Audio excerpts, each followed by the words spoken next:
Now let's take a look at last weekend's 2010 graduation ceremony for the Thompson Falls High School, where co-valedictorians Jackie Feaster and Hannah Peters introduced us to themselves and their fellow graduates. Take it away, Dr. Pauli. As we get ready for our co-valedictorians to give their address, you know, there are many titles that we have when we think of combinations or getting up. You know, we've got the good, the bad, and the ugly. We've got Jekyll and Hyde, you know, Romeo and Juliet.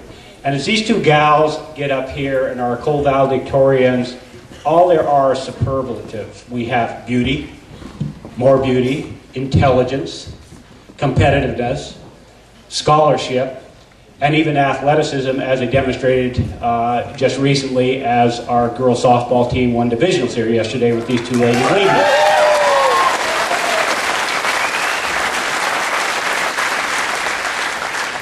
And so I'd like to introduce our excellent co-valedictorians this year, Hannah Peters and Miss Jacqueline Feaster.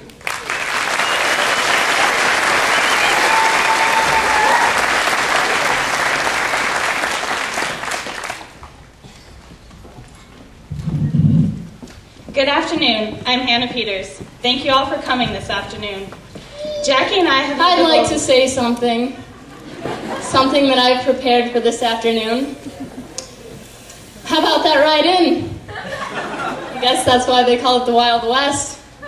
You guys may not know this, but I consider myself to be a bit of a loner. I like to consider myself a one-woman wolf pack. But when my dad moved me out to Montana, I met Hannah Peters.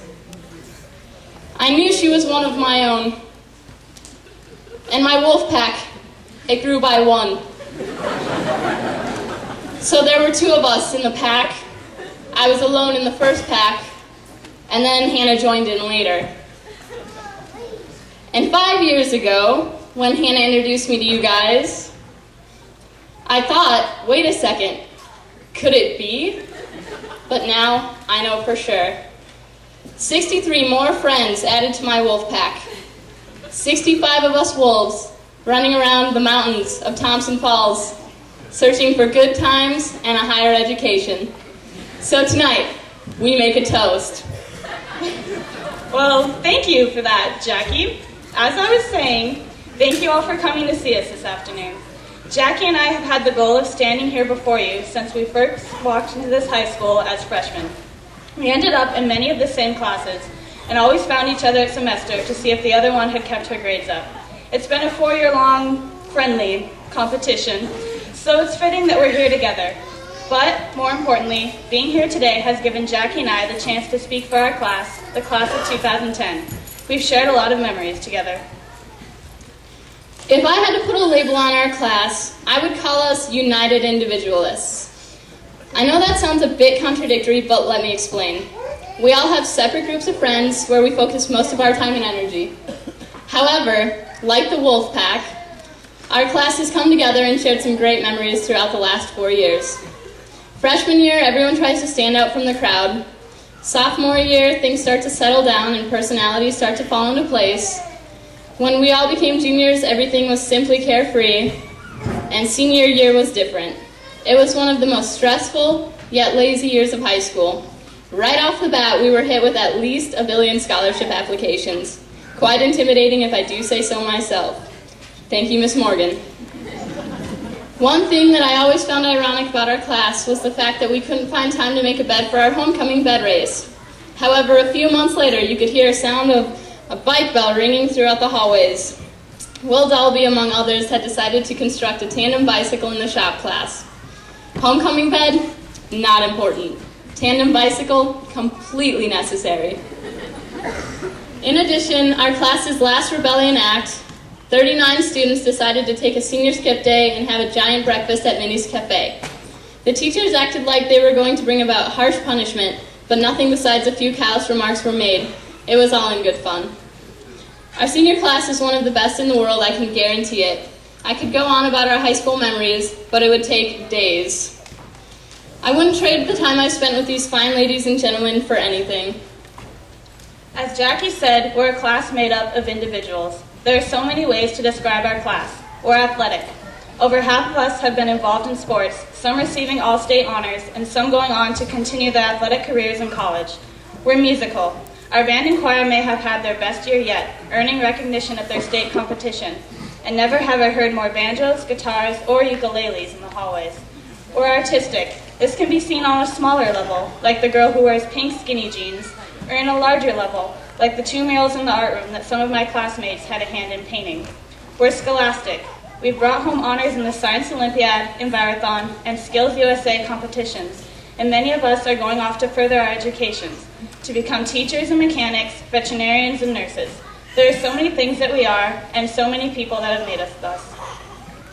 Together, Hannah and I would like to end our speech by giving credit to all of those who have helped us get to this point.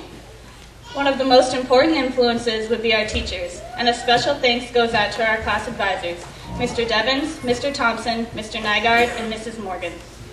Coaches have also played an important role in shaping us to become the young ladies that stand before you.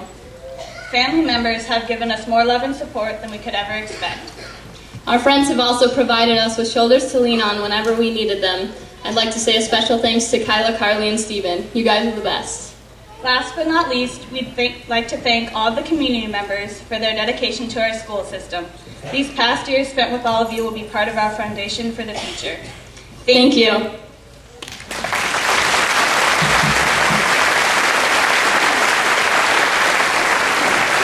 Well, that was a memorable graduation, wasn't it? Yes. Yes, it was. And that about does it for this episode of your only source of local televised news, the Broken News. But before we go, we'd like to say something to the graduating classes throughout Sanders County. Congratulations on your recent completion of 13 years of public school. You are now officially a teenager who knows everything. Now, we all know you're all going to be out there celebrating. To what extent is between you and your conscience? Which brings us to our second installment of our annual segment, I Don't Want to Have to Say I Told You So. Don't drink and drive. And don't get into a vehicle of a driver who is impaired. Someone may get hurt or worse. And I don't want to have to say I told you so. Your parents would agree that we've lost too many loved ones from the simple act of getting in a car. So, if you find yourself at one of those silly kegers in the middle of nowhere, we are here to advise that you are better off just walking home. And on behalf of all adults who have ever cared about your future, here it is. We don't want you getting trashed and all that hoopla, but you'll be surprised at the understanding you'll get if you just call and explain that you just want to get home safely. In most cases, your parents have been there before, and they would want you to learn from their mistakes. Well, not that they ever made any. I'm just saying. Well, good luck to all of you as you venture headlong into this journey called life. And thank you for watching. And stay classy, Sanders County. Dodge it, Dave. Ready? Here it goes.